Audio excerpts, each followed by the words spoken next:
Good afternoon, everybody. Selamat siang semuanya. Selamat siang. We will be reading from the book of Nehemiah. Kita akan membaca dari kitab Nehemia. So this will not be a very complicated seminar, Jadi ini tidak akan menjadi satu seminar yang kompleks. but we'll be in parts 1, 2, 3, and 4. Jadi akan ada di bagian 1, 2, dan 3, dan 4. Nehemiah is one of my favorite Bible characters Jadi Nehemia adalah salah satu tokoh Alkitab yang paling favorit bagi saya. because there's always the two sides. Karena memang selalu ada dua sisi. We have one, the spiritual side, Kita punya yang sisi rohaninya, and we have the other side that is into logistics and organization and business. dan kita ada sisi berikutnya yaitu sisi logistiknya, sisi bisnisnya, sisi organisasinya. And sometimes when we think of spiritual leaders, we think of this side. Dan kadang-kadang ketika berpikir mengenai pemimpin rohani, kita hanya pikir sisi yang ini. They pray all day. Mereka berdoa setiap hari, They're just sepanjang hari. talking with God, Berbicara dengan Allah. praying, receiving visions, and praying. Berdoa, mendapatkan khayal, berdoa lagi. So Nehemiah gives us an example of the balance of the two. Jadi Nehemia memberikan contoh tentang bagaimana keseimbangan di antara duanya. That we need to pray as if it were all dependent on God. Bahwa kita perlu berdoa seolah-olah itu semua bergantung kepada Allah. We also need to organize and work and do stuff as if it were all dependent on us. Tapi kita juga perlu mengorganisasi, melakukan hal-hal seolah-olah itu bergantung kepada kita. And if you do one or the other, you get into a very dangerous zone. Kalau kita hanya lakukan yang satu atau yang satunya, maka kita akan di dalam zona berbahaya. One is that I can do it all myself. I don't need God. Satu bahwa saya bisa kerjakan semua sendiri, saya nggak perlu Tuhan. The other side is I'm not going to do anything. God has to do everything. Yang satu lagi, saya tidak akan lakukan apa-apa, Allah yang harus bekerja. So I'm not going to build a church. I'm not going to get a job. I'm just going to stay here. I'm going to do nothing until God makes it happen. Jadi kita harus bilang, saya tidak akan pergi bangun gereja, saya tidak akan kerja, saya tidak akan lakukan apa-apa sampai Tuhan melakukan sesuatu. In Indonesia, Di which Indonesia, side do you go towards? orang Indonesia ini kira-kira sisi yang mana nih? Lebih condong ke yang mana? Kira-kira orang Indonesia itu lebih mengandalkan diri? You have lazy spiritual people? Apa ada orang yang malas tapi rohani? Or do you have people that work, and they don't even pray? Tapi ada yang kerja tapi nggak berdoa. Yang mana nih? Or do you have both people in this? Punya dua-duanya. So Nehemiah is the balance between the two. Jadi Nehemia ini orang yang seimbang ya di antara keduanya. So if you have your Bibles, we're going to read through Nehemiah, and we're going to read it together. Okay? Jadi kalau ada Alkitab saudara boleh baca, kita akan baca Nehemia bersama-sama. And before we read, let's have a prayer together. Dan sebelum kita lakukan itu, mari kita berdoa bersama-sama. Gracious Father, we thank you for Scripture, Bapak, terima kasih, kami bersyukur atas firman Tuhan. as it is a holy book. We ask for the Holy Spirit, Karena ini adalah kitab suci, maka kami memohon Roh Suci and to help us understand holy things. untuk menolong kita mengerti hal-hal yang suci. We know that every character in the Bible is a reflection of Jesus, Kami mengetahui bahwa setiap tokoh di dalam Alkitab adalah gambaran daripada Kristus. and as we study in Nehemiah, help us to see more of Jesus to be reflected in our lives. Dan sementara kita mempelajari kitab Nehemia, biarlah lebih banyak Yesus yang boleh kita pantulkan di dalam kehidupan kita. Dalam nama Yesus. All right, so some of you are very organized people, Jadi beberapa dari saudara mungkin sangat ini teratur dan rapi ya. and you want to read Nehemiah 1, 2, 3, 4, 5, 6. We're not going to do that. Mungkin mau baca Nehemia 1, 2, 3, 4, 5, 6. Wah, kita nggak akan lakukan yang seperti itu. You'll be annoyed, but you'll forgive me. Okay? Mungkin saudara itu akan kayak tersitu, tapi nggak apa-apa. Nanti boleh ikuti aja. This is the organization of Nehemiah chapters 1 through 9. Jadi ini adalah bagaimana bagian penyusunan daripada Nehemia pasal 1 sampai 9. There is 13 chapters. Jadi ada 13 pasal di Nehemia. 10 through 13 we'll talk about later. Pasal 10 sampai 13 kita akan bicarakan nanti. But this organization is called a sandwich. Tapi bagian yang seperti ini yang disebut sebagai sandwich atau roti lapis. In Indonesia, there's like nasi goreng, nasi lemak, nasi, all these things, and it's all mixing together. Right? Nah, jadi kalau di Indonesia mungkin ada ya banyak nasi goreng, nasi lemak, nasi campur, semua bercampur jadi satu. But in Europe, Tapi di Eropa you have organized sandwiches. ada itu roti lapis yang tersusun dengan Okay, you baik. have bread, Jadi ada rotinya, lettuce, lalu kemudian saladanya, tomato, lalu tomatnya, veggie meat, ada daging bohongan, tomato, lalu tomat lagi, lettuce, baru kemudian saladanya lagi, bread. baru rotinya lagi. Okay, it's organized. Jadi tersusun seperti noodles is all Jadi nggak bercampur-campur ya kalau di Indonesia seperti itu. rice is Nasi dicampur-campur. but in the Bible you have organization going. Tapi di dalam Alkitab ada satu bagian yang terstruktur. In theology it's called a chiasm. Jadi kalau dalam teologi dinamakan kias. So you have here 1 is parallel to 9, 2 through 8, 3 to 7, 4 to 6, and then number 5 in the middle. Jadi kita lihat di dalam bahwa 1 sama 9 itu berpadangan, 2 dengan 8, 3 dengan 7, 4 dengan 6, lalu kemudian di tengah-tengahnya yang poin 5. And once you see the organization, the structure, the story will make more sense. Jadi ketika kita bisa melihat struktur organisasinya, maka kisah ini akan menjadi lebih masuk akal. To understand the story today, we're going to read chapters 1, 2, 3, and then skip to chapter 7. Jadi untuk bisa memahami kisahnya, pada kali ini kita akan baca pasal 1, 2, 3, lalu kemudian lompat ke pasal 7. Okay? So in chapter 1, we'll read about the prayer that Nehemiah has. Jadi di pasal 1 kita akan membaca mengenai doa yang Nehemia lakukan. Chapter 2 are plans for inspiration that Nehemiah develops. Dan di dalam pasal 2 adalah rencana untuk menginspirasi yang Nehemia kembangkan. Chapter 3 is about organization. Dan pasal 3 adalah mengenai organisasi. So let's go to chapter 1, verse 1. Jadi mari kita baca di dalam pasal 1 ayat 1. Okay, read verses 1, 2, and 3. The words of Nehemiah, the son of Hakaliah, came to pass in the month of Chislev in the 20th year of Shushan the palace. Yeah, go ahead. Why don't you just read verse 1, 2? Ayat 1 sampai 3. Riwayat Nehemia bin Hakaliah pada bulan Kislev tahun ke-20 ketika aku ada di Budi Susan. Datanglah Hanani, salah seorang dari saudara-saudaraku dengan beberapa orang dari Yehuda. Aku menanyakan mereka tentang orang-orang Yahudi yang seruput, yang terhindar dari penawanan dan tentang Yerusalem. Kata mereka kepadaku, orang-orang yang masih tinggal di daerah sana yang terhindar dari penawanan ada dalam kesukaran besar dan dalam keadaan tercela. Tembok Yerusalem telah terbongkar dan pintu-pintu gerbangnya telah terbakar. Who is the writer? Jadi siapakah penulisnya? Who is Nehemiah? Siapakah Nehemia? What month was it? Bulan apa? What is Kislev? Bulan apa nih Kislev ini? I don't know. Saya nggak tahu. Okay. It is about December, January. Jadi ya kira-kira bulannya itu Desember Januari. Now, this is not a detail for a Bible quiz later. Jadi ini bukanlah yang rincian untuk nanti ada pusat kita belakangan. But to understand chapter 2, you need to understand chapter 1, verse 1. Tapi untuk bisa memahami pasal 2-nya kita harus pahami pasal 1 ayat 1. Where was Nehemiah? Di mana kan Nehemia itu? Shushan. What is Shushan? Nah, di Susan. Susan ini apa? Okay. So when you're reading the Bible today, because of our cell phones, we just read. But you need to ask questions constantly about the verse. Jadi kalau kita baca Alkitab ya, mungkin sekarang kita lihat di HP, jadi kita cuma baca, tapi kita harus selalu tanyakan pertanyaan, harus selalu ditanyakan ketika kita membaca. Okay, so Nehemiah was working in the palace. Jadi Nehemia sebentar sedang bekerja di istana. Verse 2, then comes who? Who comes to, remember verse 2? Ayat 2, lalu siapa yang datang? Who is Hanani? Siapa Hanani?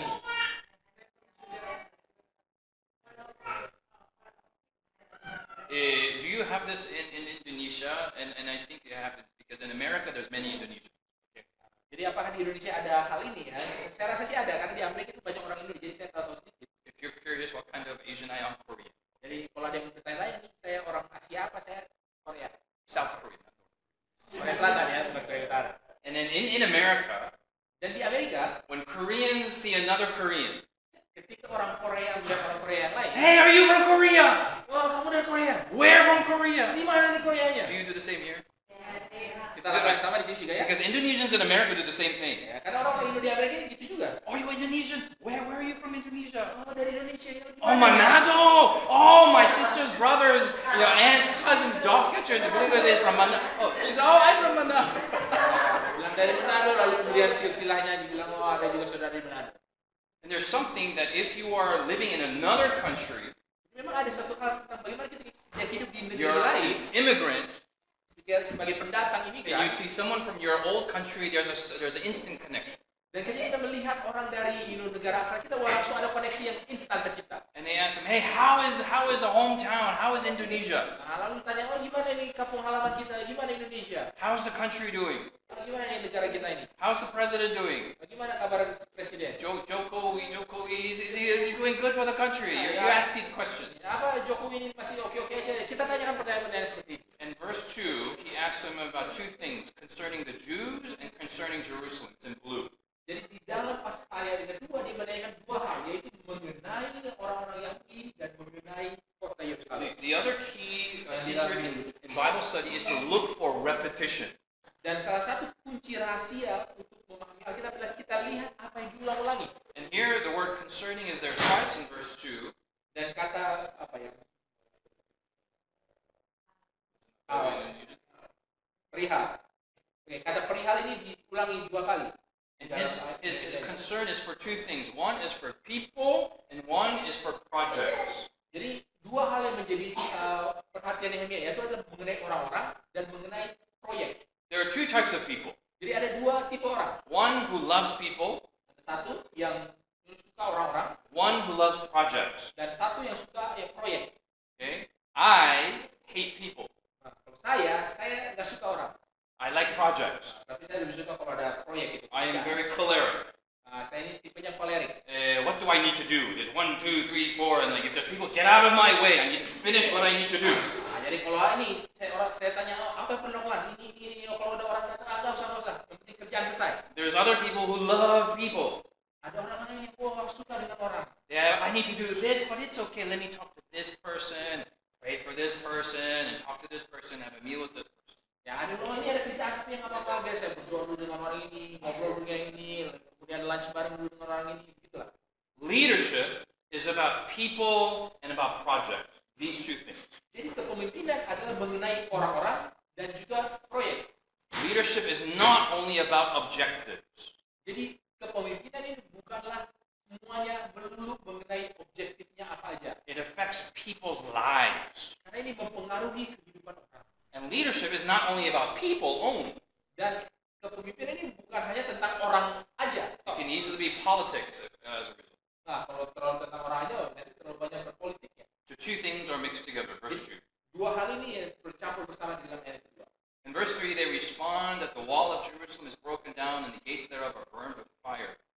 Dikatakan bahwa ayat ketiga bahwa tembok-temboknya runtuh dan orang-orangnya masih di dalam kesulitan. A long time ago, the wall represented how strong your city was.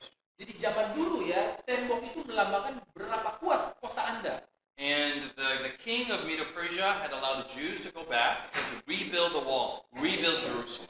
Jadi Raja Medo-Persia itu sudah memberikan izin kepada orang Yahudi untuk kembali dan membangun kembali tembok mereka. They should have rebuilt it by now. Wah, mereka itu harus sudah selesai. But they still didn't do it. Tapi mereka masih belum kerjakan itu. So verse 4, what was Nehemiah's reaction? Please read verse 4. Jadi dalam ayat 4, apa reaksi daripada Nehemia? Kita bacakan.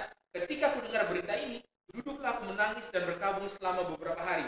Aku berpuasa dan berdoa kehadirat Allah semesta langit. In Hebrew, these verbs repeat after each other very, very rapidly and in short connection with each other. Jadi di dalam bahasa Ibrani-nya ya, kata kerja ini, empat kata kerja ini berjalan bersamaan cepat gitu ya, dan langsung berikutnya. What are the verbs? Apa saja empat kata kerja? Sit down, Duduk, wept, menangis, mourn, bergabung, fasted, berpuasa, pray. berdoa. There is a physical reaction. Jadi ada suatu reaksi fisik, There's emotional reaction. ada reaksi emosi, There's a mental reaction. ada reaksi mental. There's just all of his being is coming out. Jadi ya seluruh keseluruhan daripada Nehemia ini terungkapkan. The question is for every single person here. Pertanyaan bagi setiap orang kita yang hadir di sini. This is not just for leadership. Jadi ini bukan hanya bagi kepemimpinan. There is a myth that many people think is, oh, leaders are people who are up there, they wear neckties and they work on the 5th floor. Jadi ada satu mitos bahwa kepemimpinan itu mereka di atas sana pakai dasi lalu mereka kerja dari lantai 5 atas. Biblical leadership Tapi kepemimpinan yang Alkitabiah is for every person who sees something that needs to be improved for God's glory. adalah bagi setiap orang yang melihat sesuatu walaupun ada yang bisa diperbaiki demi kemuliaan Allah. And it's just not a complaint. Dan ini bukan hanya mengenai bagaimana kita hanya mengeluh-mengeluh. There are many complainers in Adventism, yes or no? Jadi ada banyak tukang komplain di gereja kita, ya atau tidak? But what news makes you sit down and cry and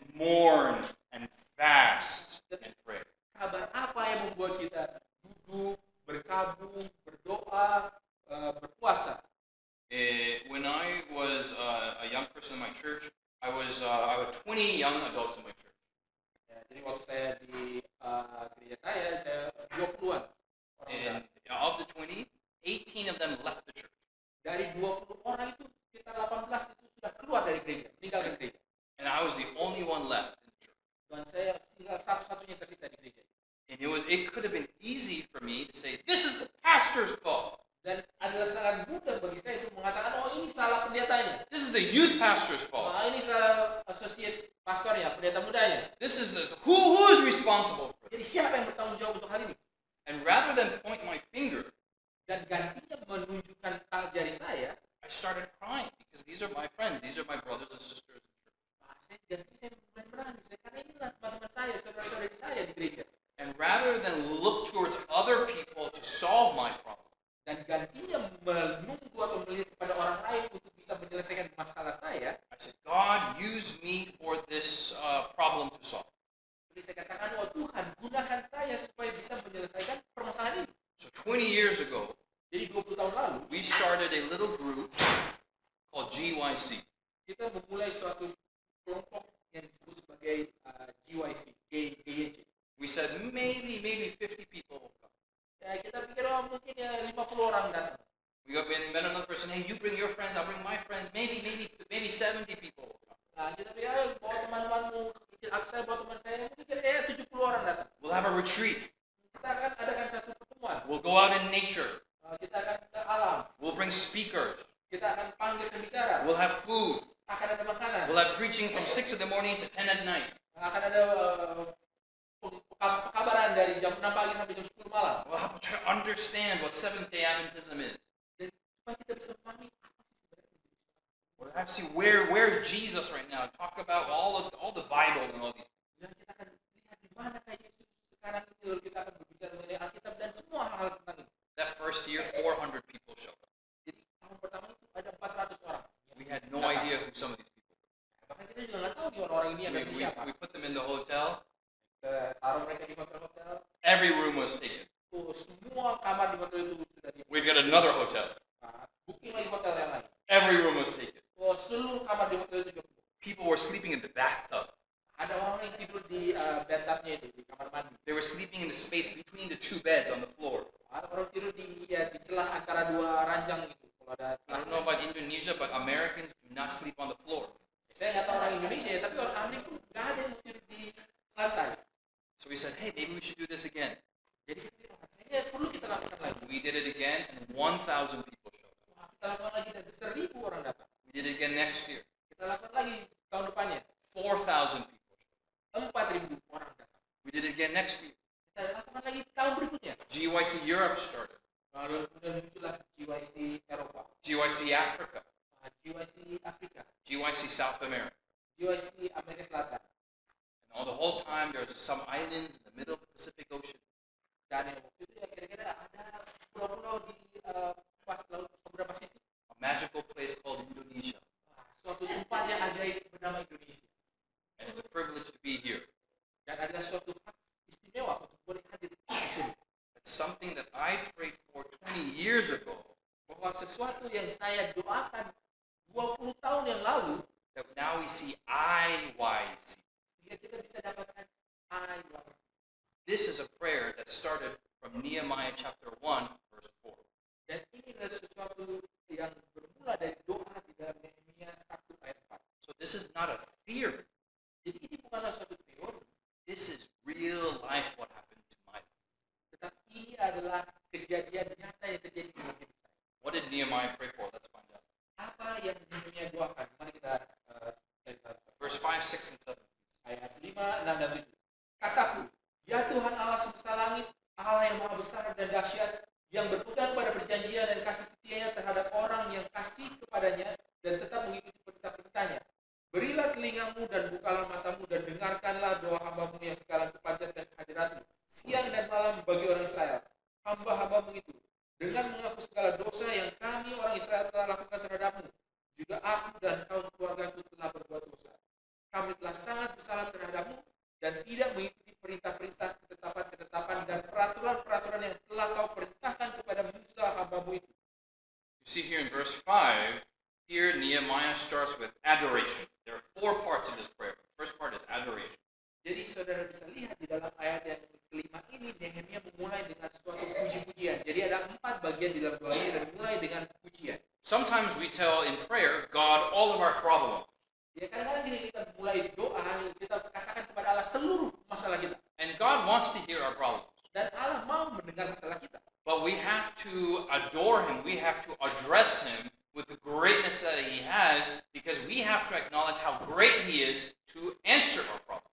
Tetapi kita perlu mengatakan, memuji Tuhan supaya menyadari keagungannya, karena dalam keagungannya itulah maka doa kita itu bisa mendapatkan jawaban.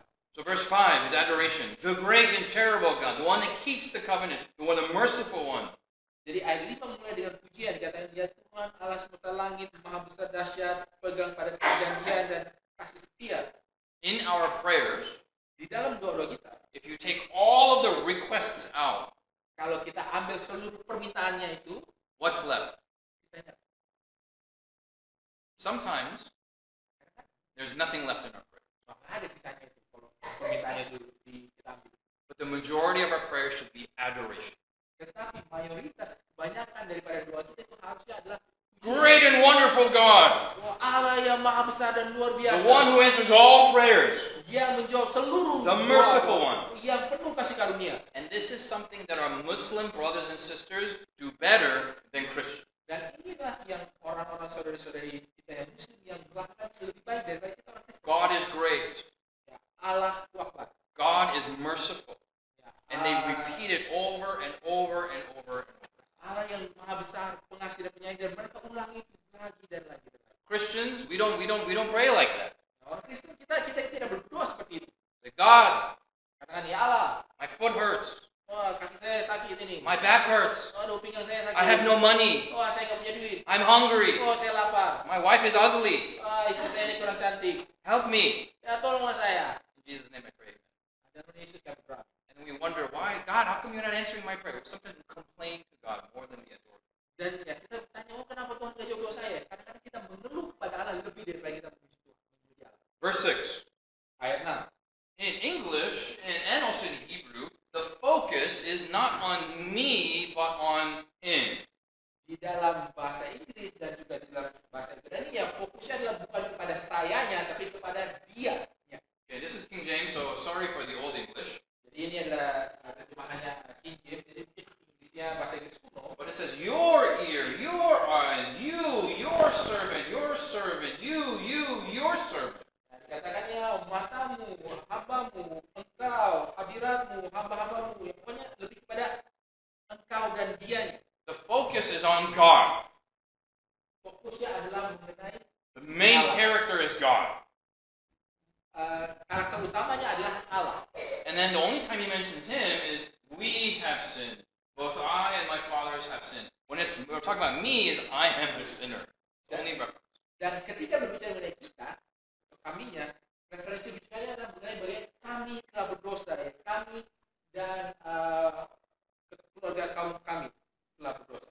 So in prayer, when we adore God, we are properly calibrating the importance of God here and our insignificance here. Jadi di dalam doa kita sementara ini sedang mengatur ulang dengan lebih tepat lagi kepentingan kebesaran Allah dan seberapa remehnya kita, seberapa kecilnya kita. So in your great will, in your great plan, in your greatness, I am merely a sinner. Jadi di dalam seluruh keluar biasaan, kehebatan, keagungan dia, saya hanya seorang pendosa. And in verse 6 he says, this is not everybody else's fault, this is not Jerusalem's fault, this is my fault also. Jadi dikatakan, oh ini bukanlah dosanya orang lain, dosanya orang-orang Yerusalemnya, tapi dosa. So number 1 is adoration. Dan jalan yang pertama jadi adalah pujian. Number 2 is confession. Yang kedua adalah pengakuan dosa. Number 3 is in verse 7. Now he will claim Bible verses. Yang ketiga ada di dalam ayat 7 dan sekarang Nehemia ini akan mengklaim janji-janji Alkitab. In verse 8 and 9. Kita sekarang baca ayat 8-9.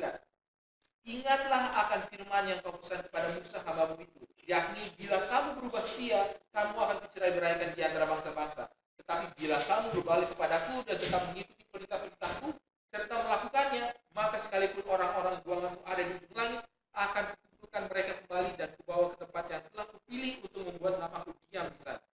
Verse 8 and 9 are verses that promises that Moses had written down.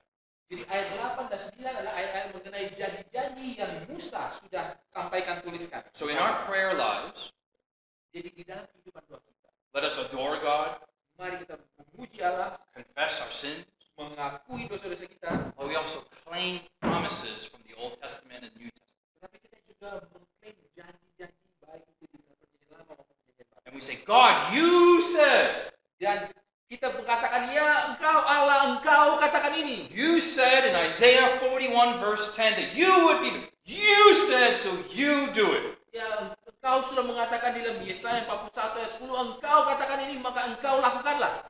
In the Jewish faith, Di dalam iman Yahudi, those who argue with God are considered the great faith leaders of the church. jadi mereka yang berargumen dengan Allah itu dianggap sebagai orang-orang yang punya iman yang besar. I don't know about Indonesia, but in Korea, we never argue with our leaders. Ya, saya nggak tahu kalau di Indonesia, tapi di Korea You nggak never. pernah argumen dengan orang pemimpin di atas kita. Yeah, Nggak pernah. and then you disappear. Kita hanya duduk kepala dan mendengar. God is not Asian. Tapi Allah bukan orang Asia. Yes, he's not American too. Amen. Nah, dia juga bukan orang Amerika ya. Amin. But God loves when we argue. Tetapi Allah itu suka kalau kita itu berargumen dengan dia. The argument is on the basis of the Word of God, His promises. Dan argumennya adalah berdasarkan firman Tuhan, apa yang Allah sudah katakan sendiri. You said it. You need to do it because I claim your promise. Jadi engkau yang mengatakan, engkau harus melaksanakan karena saya mengklaim janjimu. Job argued with God. Jadi Ayub berargumen dengan Allah, Abraham argued with God. Abraham argued with God. Daud juga berargumen dengan Allah. Everybody argued with God. That arguing with God is not disobedience. Jadi semua itu berargumen dengan Allah. Jadi kalau kita berargumen dengan Allah itu bukanlah ketidaktaatan. As long as it's about the Bible, about the promises. Selama ini adalah mengenai janji-janji yang memang Allah sudah sampaikan. So number 1, adoration. Jadi yang pertama adalah pujian, Number 2, confession. yang kedua adalah pengakuan Number dosa, 3, the promises of God. yang ketiga adalah janji-janji Allah, Number 4 is verse 10 and 11. yang keempat adalah ayat 10 dan 11, And it's surrender. dan ini adalah penyerahan. Lord, whatever you want me to do. Katakan, Tuhan, apapun yang kau mau saya lakukan. Verse 10 and 11 he says, now these are your servants, your people. Verse 11, Lord, beseech me, let your ear be attentive. And he's just saying, hey, we surrender, all of us. Use us in how you want your will to be done. Jadi dalam ayat 10 katakan, bukankah mereka ini hamba-hambamu? Di dalam ayat 11, ya Tuhan berilah dengan kepada kami. Jadi di ayat 10 dan 11 mengatakan, ya udahlah, sekarang menyerahkan diri. Terserah Tuhan mau seperti apa. Verse 11 at the end it says, for I was a king's cupbearer. Dan ayat 11 di terakhirnya dikatakan, ketika itu aku ini juru minuman raja. And he's saying, use my position as a cupbearer. Ya, Yeremia katakan, oh ya, gunakanlah posisi saya sebagai juru minum raja ini. What is a cupbearer? Jadi juru minum ini apa nih maksudnya? I used to think Nehemiah was the one who just held the cup. Jadi saya dulu mengira bahwa ya, Nehemia ini ya yang pegangin cawannya raja. And the king says, I'm thirsty. Lalu raja bilang, oh aku haus. Oh, okay. He's just drinking. No. Ya bukan, enggak demikian ya. In Old Testament times, one way to assassinate the king was through poison. Jadi di dalam perjanjian lama, zaman itulah, salah satu cara untuk membunuh raja adalah dengan memberikan racun di dalam makanannya. In Korea, Di Korea, whenever you shake hands, setiap kali salaman, it's never one-handed. tidak pernah satu tangan. One-handed is rude. Satu tangan itu nggak sopan ya. It's always two-handed. Lalu dua tangan. Because with one hand, Karena kalau dengan satu tangan, I could have a knife in my other hand, saya bisa ada pisau di tangan yang lain and I can just kill him this way. langsung bisa bunuh ya. So having two hands meaning I got nothing in my hands. Hello, how are you? Nah, jadi kalau dua tangan itu artinya, wah saya nggak ada apa-apa di tangan saya, artinya wah selamat, apa kabar? You know chopsticks? Kita tahu sumpit. You use chopsticks here. Kita pakai sumpit di Indonesia. Yeah. But nasi goreng is too loose to use chopsticks. Kalau nasi gorengnya selalu Oh, no, noodles.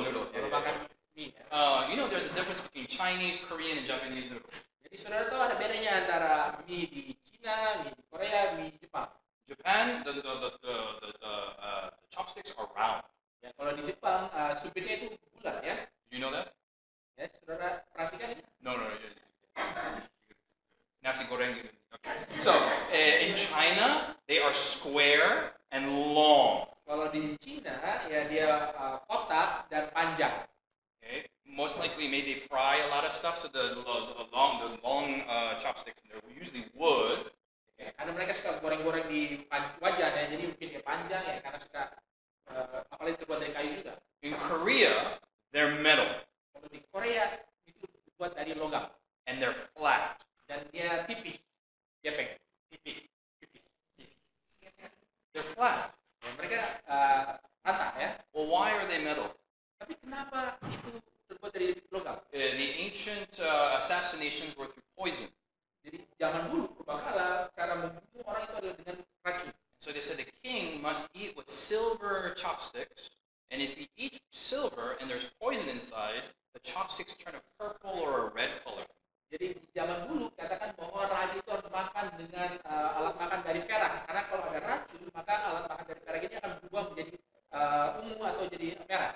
Because the king has silver, the prince and princess have silver, because they're the princes, the upper class have silver, everybody has now silver, and then because everybody cannot earn enough for silver, it's just metal. That's how the culture. Nah, jadi karena rajanya pakai perak, lalu kemudian bangsa pakai perak, orang kaya pakai perak, kalau semua mau pakai perak, tapi karena orang kelas biasa jelata ya akhirnya jadi pakai logam aja. The king's cupbearer Jadi juru minum raja ini was the one who would eat everything before the king. ya, mereka lah adalah orang yang akan makan semua makanan raja sebelum rajanya datang makan. So the king be like, oh, I'm thirsty. Nah, jadi raja bilang, oh saya haus. So then Nehemiah like, oh, just a minute. And Kemudian Nehemia buka, dia minum duluan. the king would watch. Lalu raja akan lihat, perhatikan. Okay, he's good. Ah, dia oke, kasih. Give you the water and you drink. Oke, berarti oke lah, aman. If the king's cupbearer like, blah, and then you know something's happening. Tapi kalau juru minumnya tiba-tiba sakit perut atau apa, berarti ada sesuatu.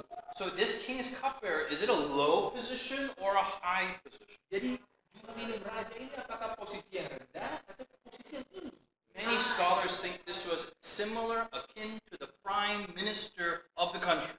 Jadi banyak para ahli sejarah yang mengatakan ini mirip dengan posisi seorang perdana menteri. Because he eats everything that the king eats. Karena dia makan apa saja yang dimakan raja. They're constantly talking. Dan mereka selalu ya berbicara. And he's someone that he trusts very much. Even his life he trusts. Dan ini ada seseorang yang dipercaya oleh raja, bahkan hidup nyawanya itu dipercaya. So Nehemiah never looked sad in front of the king, ever. Jadi Nehemia ini tidak pernah kelihatan muram di hadapan raja, tidak pernah. If the facial expression changes, then the king knows something is wrong. Karena ya kalau wajahnya berubah, artinya Maybe ada sesuatu yang lain. you're trying to assassinate me? What do you do? Why? Ya, mungkin kamu mau coba bunuh saya, kenapa? So chapter 3 verse 1. Jadi di dalam pasal 2 ayat 1. Please read for us, verse 1. Pasal 2 ayat 1. Pada bulan Nisan tahun ke-20 pemerintahan Okay, raja. stop. The month is what's the month? Sekarang bulannya bulan apa? Nisan. Yeah, what is Nisan? Nisan itu apa? Not the Japanese car company. What is Nissan? Bukan merek mobil Jepang ya, apa Nisan? It's like April or May. Di sekitar bulan-bulan April, Mei. Chapter verse 1, we have Chislev. Di dalam pasal 1 ayat 1 kita punya bulan Kislev. December or January. Sekitar Desember, Januari. So how many months have passed? Jadi berapa bulan sudah berlalu? About 3, 4, 5 months have, we don't know exactly, but here, can God answer your prayer in 4 months? Ya mungkin 3, 4 bulan, 5 bulan kita nggak tahu. Tetapi poinnya ini, apakah Allah bisa menjawab doa dalam 4 bulan? Even in years. Ya bahkan dalam tahun-tahun ya. So this is why we need to understand the Bible little details to show us the timeline of what Nehemiah is trying to Ya, mean. jadi inilah kenapa kita perlu perhatikan rincian-rincian dari Alkitab supaya kita bisa tahu nih kronologis waktunya. Okay, so I'm sorry to interrupt, but read please verse 1. Jadi kita lanjutkan. Ketika menjadi tugasku untuk menyediakan anggur, aku mengangkat anggur dan menyampaikannya kepada raja. Kan aku kelihatan sedih yang memang belum pernah terjadi di hadapan raja. Bertanyalah ia kepadaku, mengapa mukamu engkau tentu sedih hati. Lalu aku menjadi sangat takut. Jawabku kepada raja, hiduplah raja untuk selamanya. Bagaimana mukaku tidak akan muram kalau kota tempat kuburan nenek moyangku telah menjadi reruntuhan dan pintu-pintu gerbangnya habis dimakan api. Lalu kata raja kepadaku, jadi apa yang kau inginkan? Maka aku berdoa kepada Allah semesta langit. So verse 1 at the end says, I had never been sad in his presence before. Jadi di dalam akhir daripada ayat pertama dikatakan, aku belum pernah terjadi di hadapan raja kelihatan sedih. Why was he never sad? Because he's now the prime minister. He's trying not to commit assassination for the king, right? Jadi kenapa dia nggak pernah sedih ya? Karena dia ini posisinya mungkin seperti Perdana Menteri, jadi dia nggak mau kelihatan kalau seperti sedang mau melakukan sesuatu atau percobaan pembunuhan kepada raja. Verse 2, the king said, why are you sick? Why are you sad? Are you not sick? And he's now getting a little afraid. Ya, jadi ayat 2 kata, oh kenapa kamu muram? Apa kamu lagi sakit? Lalu kemudian jadi Nehemia mulai takut. Verse 3, Ayat 3, the first thing Nehemiah says, hal pertama yang Nehemia katakan, let the king live forever. hiduplah raja untuk selamanya. This is not an assassination attempt. Dia bilang, oh ini bukan soal percobaan pembunuhan. Live forever and ever and ever and ever. Raja ya, hiduplah selamanya. Now, some of you are good Adventists, Mungkin beberapa dari kita adalah and already you're worried about this verse here. It's like, why is Nehemiah drinking wine? kalau mungkin udah berpikir, ini kenapa ini Nehemia ini minum anggur? Okay, long time ago, there was no difference between grape juice, unfermented, and fermented. Zaman dulu itu nggak ada perbedaan antara jus anggur yang sudah difermentasi dan yang belum difermentasi. But most likely, this was grape juice that they're drinking here. Okay, so we don't know for sure, but that's if you're a good Adventist, you'll be concerned about these verses. Jadi, tapi kita nggak tahu pasti, tapi ya ini kemungkinan ini adalah jus anggur yang belum difermentasi. Verse 3, he says, let the king live forever. Dalam ayat 3 dikatakan hiduplah raja untuk selamanya, And he chooses his words carefully. dan dia memilih kata-katanya dengan hati-hati. He does not say, you know what, our walls in Jerusalem are good, and we're in shame, and my God is disgraced. He does not say that. Dia tidak katakan, oh tembok di Yerusalem kota itu nggak bagus, lalu kemudian jadi malu-maluin, jadi apa yang merendahkan Allahnya. The Medo-Persians valued their ancestors' graves. Jadi orang-orang Medio Persia itu sangat menghargai makam daripada nenek moyangnya. So he uses missiological contextualized language in verse 3 and says, the place of my father's sepulchres lie waste, and the gates are consumed with fire. Jadi Nehemia ini menggunakan ya teknik misiologis yang dia katakan, wah bagaimana mukaku tidak muram kalau tempat kuburan nenek moyangku telah menjadi reruntuhan. He's not lying, Jadi dia tidak berbohong, but he's trying to help the king understand his context. tetapi dia mencoba menolong supaya raja ini memahami konteksnya apa. Verse 4, the king says, what do you make request? And he prays to the God of heaven. Lalu ayat 4 katakan, jadi apa yang kau inginkan? Maka aku berdoa kepada Allah. This prayer is Ellen White calls it a emergency prayer. Dan doa ini yang katanya Nyawa dikatakan ini seperti doa darurat. Nehemiah did not say, excuse me, king, I need to go pray. Jadi Nehemia nggak bilang, oh ya permisi dulu sebentar aja, saya perlu berdoa dulu. He did not go to the side, he's praying. Ya nggak, lu ke samping dulu lalu berdoa, enggak. In his heart, Di dalam hatinya, while he's speaking to the king, he's also praying to God at the same time. sementara dia berbicara kepada sang raja, dia juga berdoa kepada Allah pada saat yang bersamaan. Praying is not always closing your eyes and folding your hands. Sometimes it is a posture of the heart. Jadi berdoa itu bukan selalu tutup mata lipat tangan, tapi itu adalah mengenai sikap hati. Now for 4 months, what was Nehemiah doing? Nah, selama 4 bulan, apakah yang dilakukan oleh Nehemia? Was he just praying? Apakah dia berdoa? Now while he's praying, Selagi dia berdoa, he's also thinking and planning and organizing his prayer. dia juga berpikir, berencana, dan menyusun di dalam benaknya. If you have a problem, Kalau Anda punya masalah, give it to God. ya, serahkan itu kepada Allah. But also think in your mind, what do you need to solve the problem? Tetapi juga berpikirlah di dalam pikiran saudara, apa yang harus dilakukan untuk menyelesaikan masalah itu. How much money? Berapa banyak uangnya? How much time? Berapa banyak waktunya? How much human resources? Berapa sumber daya manusia yang diperlukan? And this is leadership, asking God to think of the plans to be put in place for the solution. Dan inilah mengenai kepemimpinan itu, tentang bagaimana ya meminta kepada Allah. Jadi rencana ini apa saja yang diperlukan supaya boleh dapat terjadi, dilaksanakan. If there's a Jadi kalau ada seorang presiden and he has two pastors. dan dia punya dua pendeta, Pastor number one, pendeta yang pertama, what do you need for a good church? apa yang kau perlukan untuk sebuah gereja yang baik? I don't know. Saya nggak tahu. Some money. Mungkin perlu duit. How much money? Berapa banyak uangnya? I don't know. Saya nggak tahu. Just give me a lot. Kasihlah sebanyak-banyaknya.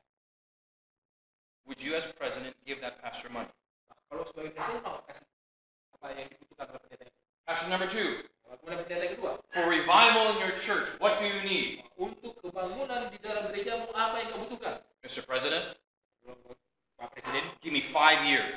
kasih saya waktu 5 tahun. Phase one, Wah, ini fase I pertama. need 2 Bible workers, Wah, saya butuh 2 TSPM. $30,000 each. Wah, sekitar Phase two, 500 juta tiap orang. phase two, whatever it is that It's too high. Oh, it's too high, It can be 10 pastors. Okay. Give me 10 pastors. Give me more pastors. Phase two, Ya, fase kedua, I need a building, saya butuh gedung. $2.5 million. Ya sekitar 30 miliar. It's California. Jadi kalian di Pondok Indah, California And ini. he has a 5-year plan. Dan dia punya rencana 5 tahun. As president, which pastor do you think you would support? Jadi sebagai seorang presiden, yang mana yang akan didukung? Yang kedua, If you had the money. kalau kita punya uang ya. So Nehemiah did not say he's praying, and when the king asked him, what do you need? He's like, I don't know. Jadi ini bukannya berdoa, lalu kemudian ketika raja bertanya apa yang kamu perlukan, saya nggak tahu. He has the perfect answer. Dia sudah memiliki jawaban yang sempurna. He's just now praying for the right time to ask the answer. Dia ini hanya menantikan kesempatan yang tepat untuk menyampaikan Verse pertanyaan. 6. Ayat yang ke-6. The king said unto me, the queen also sitting by him. Lalu bertanyalah raja kepadaku, sedang permaisuri duduk di sampingnya. Verse 6, I don't know why the Bible records this. Jadi ayat 6 saya nggak tahu kenapa Alkitab catat kali ini. The queen was there. Permaisuri ada di sana. So what? Terus kenapa? Why does the Bible mention that? Kenapa Alkitab catat ini? Some people say, oh, this is Queen Esther. Oh ya, ini Ratu Esther. Wrong. Bukan itu ya, itu Wrong ya. time period, wrong book, wrong time, wrong date. Beda-beda itu waktunya, beda 150-an tahun ya, beda kitab juga. Why does the Bible mention? Kenapa Alkitab catat ini? Does a man ever want to be embarrassed in front of his wife? Apakah seseorang pria itu mau malu di depan istrinya? So this is a clue that Nehemiah was very aware of the people around. Jadi ini adalah suatu petunjuk bahwa Nehemia itu sangat awas dalam memperhatikan apa orang-orang yang ada di sekelilingnya. In Korean, we call it nunchi. Nah, di dalam bahasa Korea kita katakan ini nunchi. Do you know what nunchi is? Apa artinya nunchi? It is the third eye. Itu adalah mata ketiga. It's being aware of what people are thinking. Ini adalah supaya bagaimana kita bisa menyadari apa sih yang ada di dalam pikiran orang. If the conference president if the division president was here, Jadi kalau ada ketua divisi di sini, would it change the mood of this room? Yes or no? wah, ini pasti akan mengubah suasana di ruangan ini ya. If there are only children here, Kalau hanya anak-anak di sini, would it change the mood of the Bible study? Yes or no? wah, ini pasti mengubah atmosfer daripada pelajaran Alkitab kita ini. So Nehemiah wasn't just like, I need money. No. Jadi apakah dia itu saya perlu, oh enggak gitu ya. He was the king. Oh, the queen is right next to him. Jadi pas juga dia ada permaisurinya, I don't want to embarrass him. saya nggak mau bikin dia malu, But I'm going to ask him. saya akan meminta. And this can be an opportunity where he can show off his power in front of his girl. Nah, jadi ini bisa menjadi suatu kesempatan supaya si raja ini bisa pamer di depan istrinya. So verse 6, he asked, how long will your journey be and when will you return? So it pleased the king to send me, and I set him a time. Lalu, berapa lama engkau dalam perjalanan, bilakah engkau kembali? Dan raja berkenan, sudah aku menyebut suatu jangka waktu kepadanya. Okay, so he has a time. Jadi ada waktu. Verse 7, Ayat 7. he says, I need letters. Katakan, wah, saya butuh surat-surat. Another word for letters is visas. Yes? Kalau di dalam kata lain, pinjaman itu I surat need itu passports, visa. visas. I need international licenses. Jadi saya butuh ini paspor, visa dan juga seluruh surat-surat yang dibutuhkan. Verse 8, Ayat 8. he says, I also want wood. Katanya, saya juga butuh kayu-kayu. But I don't want made in China wood. I want high quality wood. Tapi juga saya nggak mau kayu yang biasa-biasa, tapi saya mau kayu yang kualitas paling tinggi. I want German, Swiss wood. Saya mau kayu dari Jerman, Swiss sana. Yes? And he's like, I want from the king's forest. Dan saya mau kayu-kayu ini dari hutan raja. And do you think this was arrogant for him to ask? Dan apakah saudara pikir ini terlalu sombong Nehemia minta ini? The more bold he was in asking the king, the more he was honoring him that he was so rich to provide these things. Jadi semakin si Nehemia ini berani meminta, ini sebenarnya sedang mengagungkan raja karena adalah raja yang sanggup memberikan permintaan. And verse 8 at the end says, the king granted me according to the good hand of my God upon me. Dan ayat 8 pada akhirnya dikatakan, dan raja mengabulkan permintaanku itu karena tangan Allahku yang murah melindungi. Verse 9, I need military escorts.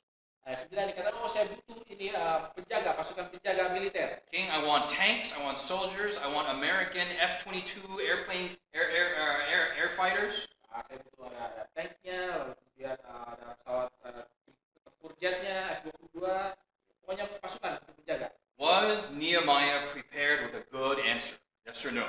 Jadi apakah Nehemia itu siap dengan jawaban yang? So the balance is this. We pray for 4 months, Jadi seimbangnya ini seperti ini. Kita berdoa selama 4 bulan. but we also plan for 4 months. Tetapi kita juga berencana selama 4 bulan ini. Planning and praying go together. Jadi berdoa dan berencana ini berjalan bersama-sama. A lot of people who said, well, I pray for a job, I pray. Give me, Lord, give me a job, give me a job, give me a job. Nah, jadi ada orang bilang, saya berdoa untuk pekerjaan. Saya bilang, Tuhan, berikan saya pekerjaan. Did you go out looking for a job? Emangnya kamu udah pergi lalu cari kerja di luar sana? No, I will not leave the house. I will, until God reveals this job to me, I will not leave the house. Oh enggak, saya enggak keluar rumah. Sampai menunjukkan pekerjaan ini, saya enggak akan keluar rumah. These are lazy people. They're using God or spirituality as an excuse for their laziness. Nah, ini orang-orang yang malas ya. Mereka menggunakan Allah atau hal rohani sebagai alasan daripada kemalasan mereka. And there's other people who are working, and they never pray. Dan ada orang lain yang bekerja, tidak pernah berdoa. There's a man who says, I need to find a wife, and he's asking every single, will you be my wife? Will you be my wife? Nah, jadi ada orang yang saya perlu cari istri, tanya setiap orang mau jadi istri saya. He went to one lady and says, God has shown me that you are my wife. Lalu kemudian dia pergi ke satu wanita dan langsung tunjukkan kepada saya bahwa kamu adalah istri saya. She said, God hasn't shown me, and she just walked away. Dia bilang, Allah belum kasih tahu itu ke saya, jadi dia pergi begitu aja. So it's not just about praying only or about working, but the two have to work together. Jadi bukan hanya berdoa saja atau bekerja saja, tapi keduanya itu harus bekerja bersama. Now, is God blessing Nehemiah? Yes or no? Jadi apakah Allah memberkati Nehemia ini? Ya atau tidak? When God blesses you to go forward, Jadi ketika Allah memberkati engkau untuk maju, there will always be friction that goes backward. akan selalu ada gesekan-gesekan yang menghalangi arahnya berbalikan. It's a property of physics. Nah, ini adalah hukum fisika ya. You go forward, Kalau kita maju, you get resistance back. ada hambatan yang arah ke belakang, aksi reaksi. If you have no resistance, Kalau kita ini nggak ada hambatan, that means you're not going anywhere. artinya kita nggak pergi kemana-mana. So verse 10, what happened? Jadi ayat yang 10. Please read verse 10 and just verse 10. Ayat yang 10 kita baca. Ketika Sanbalat orang Horon dan Tobia orang Amon nelayan itu mendengar hal itu, mereka sangat kesal karena ada orang yang datang mengusahakan kesejahteraan orang Israel. There will always be people who do not like your solution. Akan selalu ada orang yang nggak suka dengan penyelesaian yang kita miliki. When we started GYC, now, today, everybody loves GYC. Jadi ketika kita mulai GYC ini, semua orang, kalau sekarang ya semua orang suka ya, GYC semua orang suka sekarang. But when we first started GYC, it was like, who is this? Tapi ketika kita pertama kali mulai, mereka wah siapa ini? Who are these young people? Wah siapa ini orang-orang muda ini? Where did they go to school? Mereka ini sekolahnya di They mana? didn't go to school? Why are they doing this? Mereka nggak sekolah. Where's the money coming from? Apa yang mereka bikin ini? Dari mana dananya? And they try to kill us. Mereka coba untuk hambat. Ya? Not really kill us, but they try to Coba dimatikan.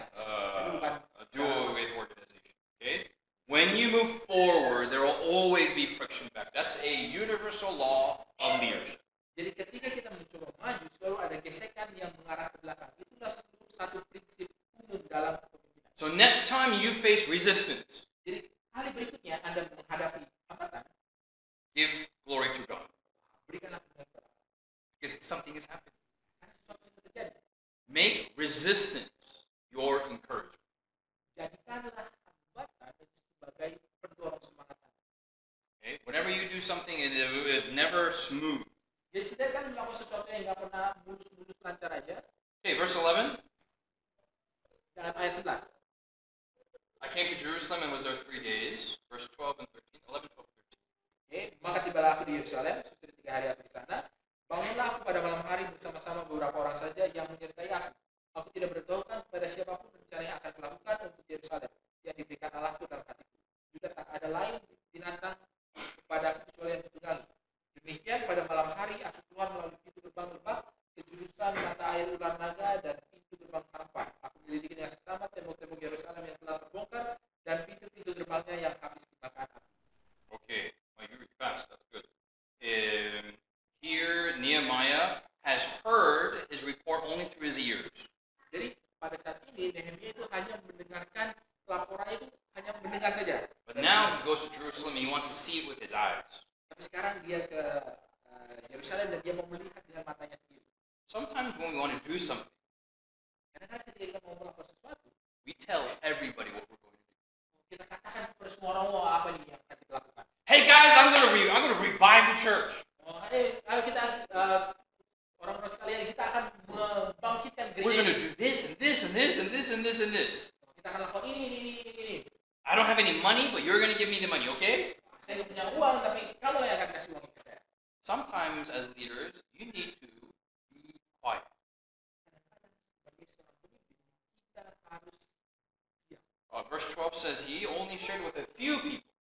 Ayat 12 dikatakan aku hanya memberitahu kepada sedikit orang. And he doesn't want anyone to know what his plans are. Dan dia nggak mau orang-orang supaya tahu apa sih rencananya. It is very wise to keep these things a secret until the right time. Adalah sangat bijaksana untuk merahasiakan hal ini sampai waktu itu. Verse 16, the rulers did not know where he went. He didn't tell the priests or the nobles or anyone. Dan ayat 16, ya, bahkan para penguasanya, orang-orang bangsanya nggak tahu dia kemana. And in verse 17, here's what a true biblical leader does to encourage the people. He uses inspiration. Dan ayat 17 inilah yang apa yang dilakukan oleh pemimpin yang kita yang lakukan, yaitu dia menginspirasikan orang-orang. Okay, read verse 17 and 18, please. Ayat 17-18. Berkatalah aku kepada mereka, kamu lihat kemalangan yang kita alami, yakni Yerusalem telah menjadi reruntuhan dan pintu-pintu gerbangnya telah terbakar. Mari kita bangun kembali tembok Yerusalem supaya kita tidak lagi dicela. Ketika aku beritahukan kepada mereka betapa murahnya tangan Allahku yang mendidik aku dan juga yang dikatakan Raja kepadaku, berkatalah mereka, kami siap untuk membangun. Dan dengan sekuat tenaga mereka mulai melakukan pekerjaan baik. Here, Nehemiah uses the power of words to inspire the people. Dan di sini Nehemia menggunakan kuasa dari kata-kata untuk menginspirasi orang-orang. This is really where biblical leadership and preaching and voice really comes into play. Nah, disinilah bagaimana kepemimpinan yang alkitabiah dan khotbah yang benar-benar ditunjukkan. Nehemiah does not chastise them. Jadi Nehemia itu nggak menegur mereka. You've been here for 30 years. Oh, kamu sudah 30 tahun di sini. You wasted God's money. Wah, kau sudah buang-buang uang. What are you doing? Apa yang kamu lakukan? Bad. Wah, yang jelek. Nehemiah doesn't. Nehemia tidak melakukan hal itu. He says God's glory is not being is disgraced. Nehemia katakan, wah, kemuliaan Allah ini sementara sedang direndahkan. But then I was in the king's palace, and he gives him a personal testimony. Tapi dia katakan, wah, saya sementara di istana raja, dan dia berikan kesaksian pribadinya. And he says, look, now I have visas, I have German wood, I have American tanks, I have all this because God is helping me. Dan kemudian kalau sekarang ini saya punya semua surat-surat dokumennya, semua bahan-bahannya, kayu yang diperlukan, dan juga kekuatan militernya, semuanya sudah ada. And he's inspiring, and encouraging. Dan dia sebenarnya sudah mencoba memberikan, menginspirasi, membangun semangat. Usually in Asian authoritarian cultures, Dan biasanya di budaya otoritarian kalau di Asia, maybe Indonesia is one of those cultures. mungkin Indonesia budaya salah satu budaya seperti itu ya. Korea for sure is an authoritarian culture. Kalau Korea itu sudah pasti otoriter. The leader at the top Pemimpin di puncak, yells, teriak, "No, no, no, no, no, no! gitu. Stop! Go do it." Oke, lakukan. And everybody on the bottom, yes, yes, yes, yes, yes, yes, yes, yes, and they do it. Dan semua dari atas sampai ke bawah bilang ya, dan mereka And they do it out of fear, out of shame, out of guilt. lakukan itu karena takut, karena malu, atau karena merasa bersalah. But here, biblical leaders, Tapi di sini pemimpin yang Alkitab bilang, rather than be at the top, bukan yang berada di puncak, they come at the bottom. mereka itu ada di bawah. And they say, and they inspire from the bottom, and they're the first to work. Dan mereka menginspirasi dari bawah, dan mereka yang pertama untuk turun kerja. I get to work at the General Conference. Jadi saya kerja di General Conference. This is the highest level of the church. Ini adalah pucuk pimpinan yang tertinggi. I go to church with Elder Ted Wilson, who's the president of the GC. Saya ke gereja bareng dengan Pendeta Ted Wilson. Ya. Dia ketua GC. My wife is from Korea. Dan istri saya dari Korea. I'm from America. I was born in America, Saya lahir di Amerika. made in America. Saya juga dijadikan di My Amerika. wife is made in Korea. Kalau istri saya ini memang aslinya dari Korea. She thought Dan dia berpikir, church leaders wah, pemimpin gereja from the union, dari uni, from the division, dari divisi, from the GC, dari GC. they're like, oh, they fly down, with their wings. Mereka seperti seorang turun dari kayangan. When we went to church, Dan ketika gereja, Elder Wilson was throwing out the trash. Pendeta Ted Wilson itu lagi buang sampah. He went from table to table. He was like, "Are you finished with that?" Dia dari meja ke meja, udah kelar belum? He's throwing in the garbage, Dia sisa makanan. and he's washing the dishes with the other grandmothers in the back. Kemudian dia cuci piring dengan oma-oma di belakang. And he's doing it quietly. Dan dia lakukan itu dengan diam-diam. There are no photographers or taking pictures while no. He's doing it quietly in the back. Dan dia lakukan itu dengan diam-diam. Tidak ada yang fotografer yang ambil gambar. And my wife said, "This is amazing." Dan istri saya katakan, biasa. Because in Korea, Karena di Korea, the leaders would be like, "Why are the dishes not being done? Somebody clean the dishes. wah ini kenapa nih cucian piring belum dilakukan, harus ada yang kerjain. This trash is not thrown away. Ini sampah belum dibuang. Somebody throw it away." Harus ada orang yang di sana buang. But here, somebody quietly does all these things. Tapi di sini, diam-diam. And my wife was very impressed. Dan istri saya itu sangat terkesan. Now, in America, we have some bad leaders. Amen? We have bad leaders Di there. Amerika ya, kita juga punya pemimpin yang buruk ya. And in Korea, we have some good leaders too. Tapi di Korea ya, kita juga punya pemimpin yang baik. But I just share you this story to show contrast. Tapi saya mau bagikan kisah ini untuk melihat kontrasnya. That godly leaders use inspiration from the bottom to encourage. Bahwa pemimpin yang ilahi itu menggunakan inspirasi untuk membangun dari bawah. What happens in verse 19? Apa yang terjadi di dalam ayat 19? Now, if you compare verse 19 with verse 10. Kalau mau bandingkan ayat 19 dengan ayat 10. Verse 10, who are the two people there? What are their names? Kalau di dalam ayat 10, siapakah dua orang yang ada di sini? Siapa nama-namanya? Sanballat and Sanballat dan Tobiah. Okay? Tobiah. Now go to verse 19. Ayat 19 mana? Now, while God's people are unifying and getting stronger, Jadi sementara umat Allah itu sedang bersatu dan menjadi semakin kuat, verse 19, God's enemies are also talking and getting stronger. jadi sementara musuh-musuh Allah juga berbicara, bikin rencana berbisnis. Is Sanballat there in verse 19? Yes or no? Ada Sanballat, ya atau enggak? Is Tobiah there in verse 19? Yes or no? Apakah Tobiah ada di ayat 19? Who is the third person there? Dan lalu siapa nih orang yang ketiga ini? Now, if you know the geography, Kalau saudara tahu geografisnya, Sanballat is from Horon. Horon is in the north.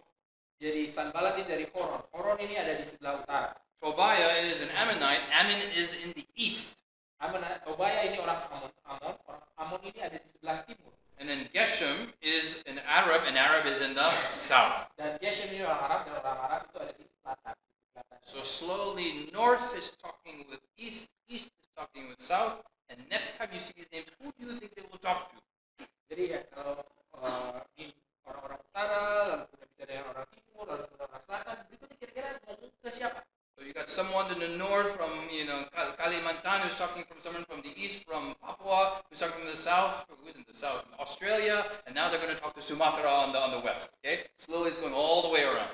Jadi ya ada yang dari utara, yang dari Kalimantan, Papua, Australia, lalu kemudian ke Sumatera. Pokoknya kira-kira dilingkupi mereka.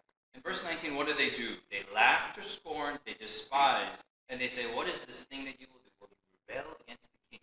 Dan apa yang mereka lakukan? Di sini dikatakan bahwa mereka mengolok-olok, menghina, mengatakan apa yang kamu lakukan ini? Apakah mau memberontak terhadap raja?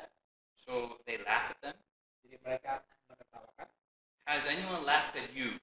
Pernah nggak ada orang yang menertawakan? True, they talk behind your back. Mereka itu ngomong di belakang. And then they share lies and rumors. Dan mereka mau kasih dusta dan juga rumor-rumor. You're trying to rebel against the king. Wah, kamu coba memberontak terhadap raja. You're trying to create your own church. Wah, kamu ini coba bikin gereja sendiri. You want to do this for your own money to be another pastor. Kamu ini mau coba supaya dapat uang sendiri, supaya jadi penjahatnya sendiri. It's a war of words. Nah, ini sebenarnya pertarungan kata-kata. Okay. So God's leaders, they use words to inspire. God's enemies use words to discourage. Jadi pemimpin yang dari Allah itu menggunakan kata-kata untuk menginspirasi, tetapi musuh Allah menggunakan kata-kata itu untuk melemahkan. And this is the war in heaven, the great controversy. It's about words, about talking. Dan ini adalah sebenarnya pertentangan besar itu yang di surga, yang sebenarnya bicara. And I love verse 20 is Nehemiah's answer. Nehemiah says, please read verse 20. Dan saya suka jawaban di dalam ayat 20 ini, apa yang Nehemia katakan, ayat 20. Aku menjawab mereka, kataku, Allah semesta langit, dialah yang membuat kami berhasil. Kami hamba-hambanya telah siap untuk membangun, tetapi kamu tak punya bagian atau hak dan tidak akan diingat di Yerusalem. Nehemiah's answer is very firm and clear. Jadi jawaban yang iya itu sangat jelas dan sangat teguh. God will bless us, Allah akan memberkati kami, not you. bukan kamu. Go away. Kamu pergi sana. The end. Do you want to be like Nehemiah? Apakah mau menjadi seperti Nehemia? Amen? Amin. Well, let's review here. Chapter 1, Jadi mari kita ulangi di dalam pasal 1. we need to pray. Kita harus berdoa. Prayer to remember God's promises. Kita berdoa untuk mengingat janji-janji Allah. Chapter 2, Kedua, we need a plan to inspire God's people. kita perlu rencana untuk menginspirasi umat Allah. Okay? Now we have 15 minutes, Sekarang kita punya waktu 15 menit. and I want to read chapter 3. Is that okay with you? Dan saya membaca pasal 3, boleh ya? It's okay? Boleh? Oke. You don't look like it's okay. Your facial expression is like, it's okay. It is 66 verses. It's okay? Ini nggak apa-apa, ini karena 66 ayat ini. Aduh. We will not read all 66. Kita nggak akan baca seluruh 66 ayat. But I'll pick the highlights. Is it okay? Tapi saya akan Yes? lihat ini highlight-nya. Boleh ya? Please smile. Boleh senyum? Okay? If you say no, then go away. Okay? Bilang nggak ya? Boleh. All right. Let's go here. This is the wall around Jerusalem. Jadi ini adalah tembok yang mengenai kota Yerusalem. When you have time later, Kalau ada waktu nanti, read chapter 3, baca pasal 3. and it goes all the way around, and Nehemiah is now going to rebuild this wall. Ini akan keliling semua, lalu Nehemia akan membangun kembali sekeliling tembok. Chapter 3 is boring. Pasal 3 ini membosankan. It's just detail. Nah, ini cuma rincian. But if you're a good Bible scholar, Tapi kalau Anda adalah seorang you'll see that certain verses are a little different. akan ada beberapa ayat yang sedikit berbeda. But because you had said, please, let's read chapter 3, because that's what you said, Tapi karena saudara bilang, aduh tolong kita mau baca pasal 3, karena itu yang saudara I'll just katakan. share with you those verses that are different. Is that okay with you? Saya akan bacakan ayat yang sedikit berbeda, boleh? Not the whole thing. Bukan keseluruhan. Verse 1, Ayat 1, the high priest is the first to work, jadi imam besar adalah yang pertama untuk yang kerja. meaning the spiritual people are the ones who set the example. Artinya adalah orang-orang yang rohani adalah yang menjadi contohnya. Sometimes we say, if you're spiritual, you just go to the corner and you just pray, you do nothing else. No. You work too. Jadi kadang-kadang kalau kita bilang ke orang lain, oh ya secara kepojokan berdoa jangan kerja yang lain. Tapi ini dia enggak. Kamu kerja juga orang-orang yang rohani. Verse 4, he has very detailed notes of everybody whose works. Dia memiliki catatan rinci tentang orang-orang itu. Ya. And he mentions Meshulam, the son of Berechiah. Dan dia menyebut si ini, Meshulam bin Berechiah. Who's this? Siapa ini? Who's this? Siapa ini? Who is this? Siapa ini? I don't know either.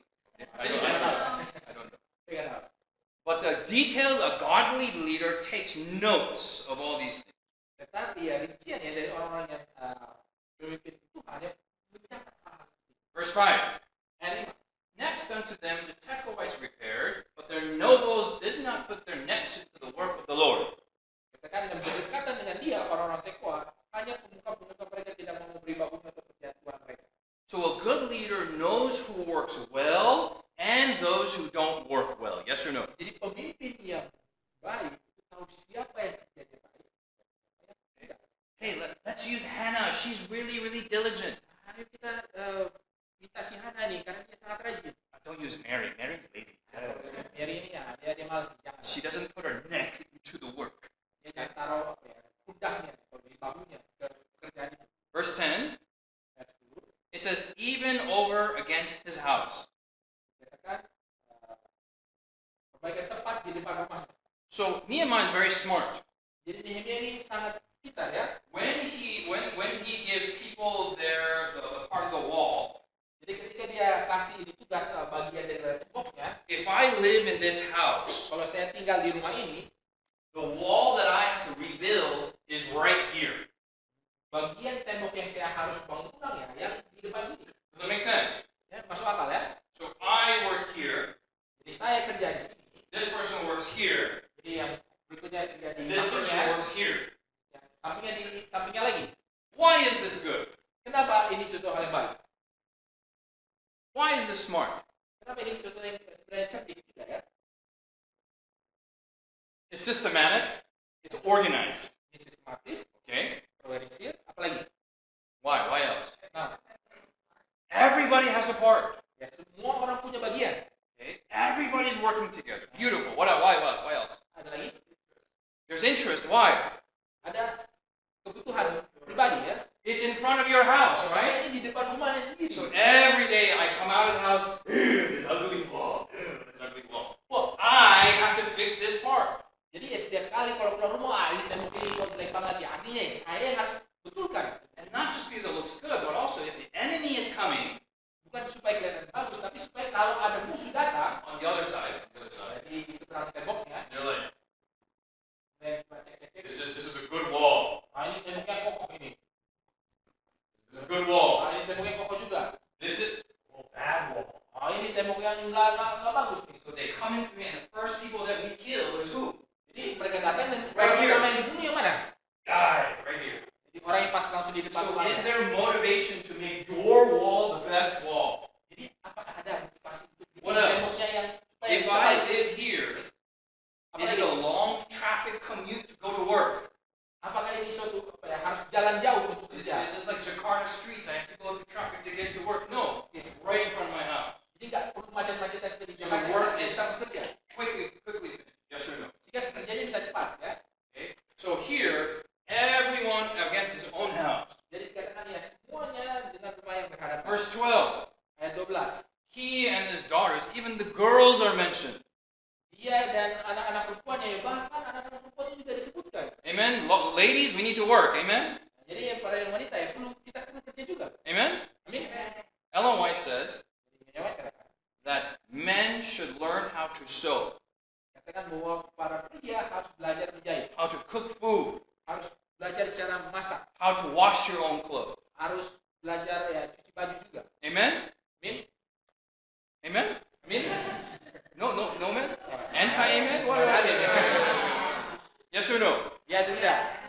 Men should learn how to do all these things. She says it does not make them less manly. Jadi pria itu harus belajar untuk kerjakan ini dan itu nggak membuat mereka itu lebih kurang jantan. Next paragraph, Paragraf itu ya. she says all women should learn how to fix their own cars. Semua para wanita harus belajar gimana cara betulin mobil sendiri. A long time ago, they had horse carts, yes? Kalau di zaman dulu ya mereka punya kereta kuda. And when the horse is disconnected from the cart, it's very heavy and it's hard. She said women should learn how to hook the horse to the cart. Jadi kalau zaman dulu kalau kuda dan kereta itu nggak lagi nyambung, itu berat itu untuk tarik-tarik. Katakan bahwa para wanita juga harus belajar untuk bisa nyambungin itu. Today, we don't have horses. Sekarang kita nggak punya kuda-kuda. We have flat tires. Tapi kita punya kalau ban bocor. Women should learn how to fix their own flat tire. Amen? Nah, wanita ini harus belajar juga untuk ganti ban bocor itu. Amen? Amin. No. Meaning, there is work for all people. Pekerjaan bagi semua orang. Not just men do this and women do this. Bukan hanya yang pria kerjaan ini, yang wanita kerjaan ini. Now, if it's having a baby, only women can have babies. Amen? Kalau yang melahirkan ya, wanita itu. Biologically, is it? Okay, never mind. Verse 23. Ayat 23. We have over against their house, by his house. Di samping rumah mereka, di hadapan rumah mereka. Verse 26. Ayat 26. You had the Nethinims are also working. Ada Nethinims. These are the temple servants. Verse 26. para budak di bait Allah. Okay. Verse 27. Tekoites repaired another piece. Ayat 27 ada juga orang-orang pedaya, Tekoa yang memperbaiki bagian berikut. Have we seen the Tekoites before? Apakah kita sudah pernah baca nih orang-orang Tekoa sebelumnya? So a good leader can notice the small details and records who does what. Jadi pemimpin yang baik bisa lihat itu rincian detailnya ya, siapa yang kerjakan apa. Verse 28, the priests are working. Ayat 28, para imam juga bekerja. Verse 30, Ayat 30, Meshulam the son of Berechiah. ada lagi nih, Meshulam bin Berechiah. Who's that? Siapa dia ini? The other guy, right? Yeah. Orang yang tadi itu udah disebut. I don't know who he is, Jadi saya nggak tahu dia ini siapa. but he's doing double the work. Tapi dia lakukan pekerjaan ganda. So good leaders should know who does double the work. Jadi orang pemimpin yang bijaksana harus tahu juga siapa yang kerjanya yang udah double. The whole point is this. Jadi poinnya ini adalah, If you're spiritual, kalau engkau adalah orang yang rohani, can you be a detailed leader also? bisa nggak jadi pemimpin yang detail gitu kan? And Nehemiah was a modern, faithful. Dan Nehemia ini adalah seorang pemimpin modern yang, You know, as an Asian, I used to think spiritual people were like Buddhist monks. jadi sebagai apa orang Asia kita ya, kalau orang rohani itu yang mungkin seperti para biksu-biksu juga. They don't worry about money. They don't worry about clothes. They just pray in the mountaintop, pray. Tulis soal uang, soal pakaian, cuma berdoa di puncak-puncak gunung. That's not spiritual. Itu bukanlah rohani. That's irresponsible. Itu nggak bertanggung jawab. It's possible to be organized and detailed and logistical, and also a prayerful person. Also combining these two. Jadi adalah mungkin menjadi orang yang sangat detail, orang yang tahu bisa kerjakan ini itu punya teratur, tapi juga How many of you want this balance that Nehemiah had? jadi berapa dari kita yang mau keseimbangan yang ini yang dimiliki oleh Nehemia? And I believe this balance was best by Jesus. Dan saya percaya bahwa keseimbangan yang tepat ini adalah paling baik digambarkan oleh Yesus. Jesus prayed, but Jesus worked, and the two came together. Yesus berdoa dan Yesus juga bekerja dan keduanya ini bersatu bekerja bersama. Amen? Amin. Questions, Pertanyaan, complaints, keluhan, observations, pengamatan, insults. atau ada satu maki. Question. Today we have covered chapter 1, 2, and 3. We'll now have a small group. Tomorrow we'll do chapter 7 and chapter 4. Oh, we'll do different chapters, and we'll look at how Nehemiah. Jadi kita sekarang pasal 1-3, nanti kita small group, dan berikutnya pasal 4 dan 7. Atau nanti kita lihat. We'll have a prayer, and we'll take questions afterwards if you have some. Okay, let's pray. Kita berdoa dan setelah itu kita ada pertanyaan. Father, we ask for your special blessing here today. Ya Bapak, kami mohon akan berkat khusus pada hari ini. Father, we are inspired by Nehemiah. Ya Bapak, kami begitu terinspirasi oleh Nehemia. I want to be like more and more like Nehemiah. Saya mau lebih dan lebih lagi seperti Nehemia ini. But we know that Nehemiah was a shadow of what Jesus was. Tapi kami menyadari bahwa Nehemia ini hanyalah bayangan daripada apa Yesus itu. Lord, I ask that you give each one of my brothers and sisters here a burden for your work. Ya Tuhan, kami mohon supaya Engkau boleh memberikan bagi setiap masing-masing daripada saudara-saudari yang di sini suatu beban untuk bekerja. Cause us to mourn and fast and pray because to fulfill this purpose. Ya, buatlah kami untuk berduka, untuk berdoa dan berpuasa untuk melakukan tujuan ini. Lord, give us the prayer life and then the planning life that Nehemiah had. Dan ya Tuhan, berikanlah kepada kami kehidupan berdoa dan juga kehidupan berencana yang Nehemia miliki. Bless each of the leaders in this room. Berkatilah setiap pemimpin yang ada di ruangan ini. In Jesus' name. Dalam nama Yesus.